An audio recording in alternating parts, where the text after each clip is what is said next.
Corona విపత్కర పరిస్థితుల్లో home isolation ఉన్న వారికి తన వంతుగా చేయూతనందించాలని నిర్ణయించి ప్రతిరోజు భోజన సరఫరాకు తగిన చర్యలు చేపట్టామని బిఎన్ఆర్ ఫౌండేషన్ ప్రతినిధులు తెలియజేశారు.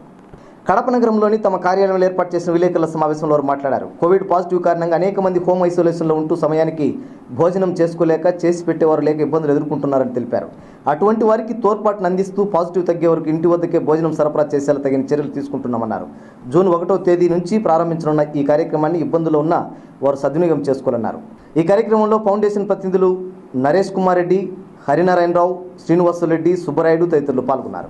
బిఎన్ఆర్ ఫౌండేషన్ ఉద్దేశం ఏంటంటే ఈరోజు కరోనా మహమ్మారి వల్ల ఎంతోమంది కూలి పనులు చేసుకునే వాళ్ళు, పేదలు, నిరుపేదలు, తర్వాత మిడిల్ క్లాస్ ఫ్యామిలీస్ వాళ్ళ ఈ ప్రభుత్వం పెట్టిన లాక్డౌన్ వల్ల వాళ్ళ పనులు సక్రమంగా చేసుకోలేక డైలీ వాళ్ళ తిండి విషయంలో కానీ భోజన విషయంలో కానీ సమకూర్చుకోలేని విషయంలో ఎన్నో అవస్థలు పడుతున్న సందర్భంలో ఈ బిఎన్ఆర్ ఫౌండేషన్ ద్వారా ఎవరైతే కరోనా బాధితులు ఇళ్లలో ఉండి వాళ్ళకి సరైన టైంకు సరైన ఆహారం అందని సమయంలో మేము ఇస్తున్న కొన్ని కాంటాక్ట్ నెంబర్లకు వాళ్ళు కాల్ చేసి బుక్ చేసుకుంటే వాళ్ళకి ఎక్కడ కావాలి, ఎంతమంది ఉన్నారు, వీళ్ళకి భోజనం కావాలి మాకు ముందుగానే అప్డేట్ చేసి పెట్టుకుంటే మేము వారికి ఆ టైంలో ఈ లాక్డౌన్ కొనసాగినన్ని రోజులు మేము వాళ్ళకి ఉచిత భోజనం, మంచి భోజనం అందించడానికి ఒక 10 మంది వాలంటీర్ల సహకారంతో